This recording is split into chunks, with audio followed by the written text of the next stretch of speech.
Have you ever seen someone build a successful business, win an Olympic gold medal, or build a superhero physique just by accident? If you have, then I mean, bravo, I applaud you on that. The truth is though, you're most likely not in the position you'd like to be because you don't know the root of your demise that's holding you back, or you struggle to be honest with yourself because in doing so, you're not as calm in the moment. And what I've come to find, and I'm sure a lot of people have realized, is that phone usage is the main link to lack of productivity in 2026, even 2025, 2024, 2023. You're picking up the trend, I guess. Imagine I gave someone a TV remote for your mind and they just started flipping channels every 6 seconds, started cranking up the volume, cutting the commercials whenever something finally gets interesting. In reality, the other person who had the remote put in all the effort and you actually didn't have to put in effort at all. Actually, very minimal effort, if anything. And for some reason, with that little effort you put in, you're so drained and you can't even function in your day-to-day life anymore. Our phones are basically that remote that people are using to control us. I say us because it's me included. But phones are no longer the tools that they used to be. They're now just extraction devices that mine your attention. Think of every time you scroll, you're tolerating less boredom and less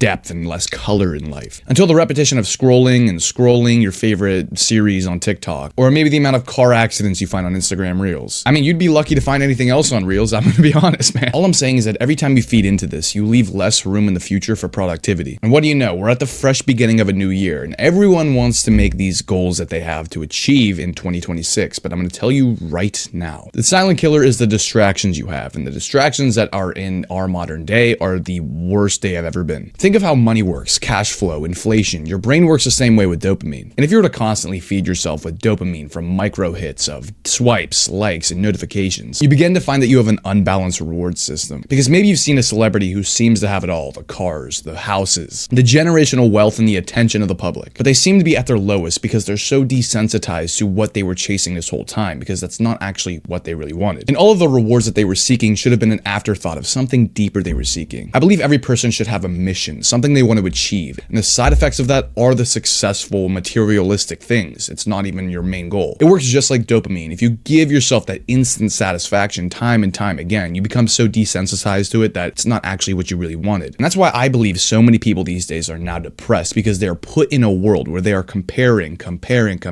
Everyone's highlight reels are put all together with each swipe. And with AI, it doesn't get any better. Like, I could have been writing this whole script with AI and you wouldn't even notice. Because quite honestly, why you might actually be hooked to this video instead of every other video you've watched is because it's authentic. It's from a human. It's not from the AI slop, the swipes. I'm speaking from what I truly think. But with the dopamine inflation of all these social media tactics, of algorithms, you put yourself at a disadvantage in everyday life because your work feels heavier. You can't even operate at the same speeds you probably were able to when you were younger, and you blame that on the fact that you're just getting older, which to some extent I get it. We are all getting older by the day. And the thing is with that, depending on how you treat yourself now, the more you can mitigate how this treats you down the road. This is not me trying to flex. I am freshly 21, stopped consuming social media. I eat clean, nutritious foods. I train every day. I take care of my mental health. I journal. I read, and I love it. I love the purity. It came to my attention at one point that social media really just wasn't good for me. It was the worst thing for me. And I just thought there's no way I'm going to be able to cut out Reels, TikToks. I need this to survive. It's almost like you feel like you need it to survive. It almost felt like impossible. And I'm not just saying that to say that. I genuinely didn't think it was actually going to be possible. But then I just deleted everything and then it worked. And I only really started consuming stuff that was educational,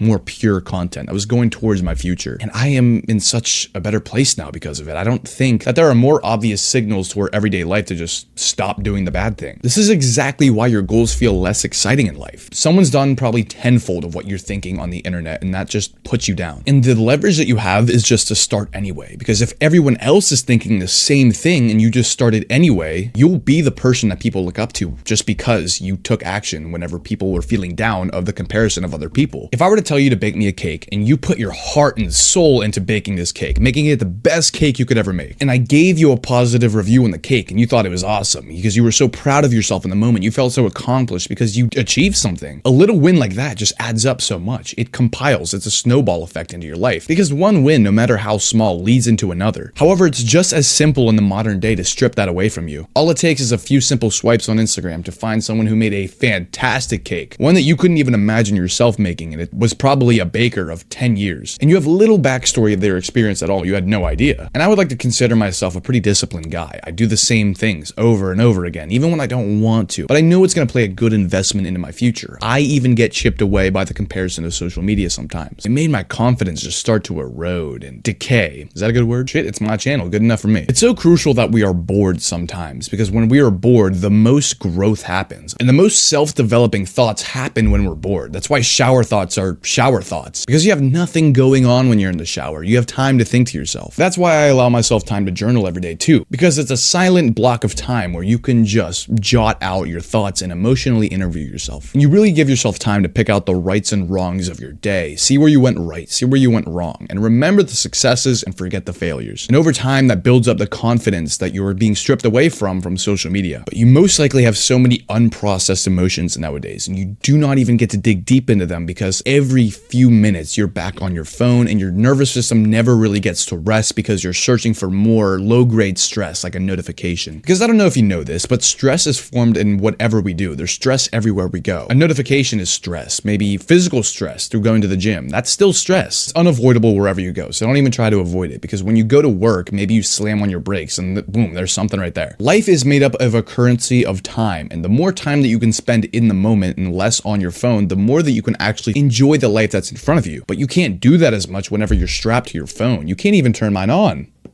I don't let it happen. I'm not just chasing a YouTube trend. But if you follow the steps that I did, turn off all the notifications on your phone. Don't even let it turn on whenever you flip it up. I'll tell you that one of the best things I've gotten from that is my social skills are so much better now. I used to consider myself introverted because I had no social proof that I wasn't, meaning that I didn't do enough extroverted tasks to prove myself to be an extrovert. But the only option you have to connect with people disregarding text is just talk to people. And that forced me to put myself in a position where I had to go talk to more people in person. And in doing that, I gained incredible social skills. I now believe I'm extroverted. I thought I was introverted for life. Most people can't even hold eye contact in a conversation anymore because of their ease of access to communication via social media. Another thing too is that my baseline happiness is tenfold because I'm not comparing myself to others anymore. You're only mainly forced to compare yourself to your previous self, and as long as that person improves, that's all that should really matter in the first place. And I just don't want anyone else telling me what success should be, because you should have your own version of success, and it should be molded by your own values and morals. The weird thing I just thought of as well is that you are conditioned to say whatever you want on social media. Someone can place a threat to you just in a comment section, but if they said that in person, it'd probably get jumped. Like, that's only one of the 100 million messed up parts of being connected through a web of social media. But it's been about 8 months now since I've stopped using a lot of these social media apps. One of the final things I wanted to add is that your identity becomes more authentic to yourself, because you're not seeing trends on the internet of how to act, how to live, what to wear, what music to listen to. I found that I looked extremely different than a lot of other people in public. I would go to the mall and I'm just wearing completely different styles of clothing. I had my hair done a different way. I would just act different, and that's not to like boost my ego or anything. It's just kind of strange. The goal of this video is to not just throw away your phone entirely, because it is still an important resource. Just don't let this stupid rectangle decide your attention span, your confidence, your relationships, your goals, your values, your future. That's the whole point of it. Other than that, I hope you enjoyed this video, and if you did, feel free to leave a subscribe down below, because I enjoy making these videos. I'm gonna be real with you. And if you like this video, check out this one right here, because I provide more value and information on something that you may be struggling with. Other than that, fellas, I'll see you in the next one.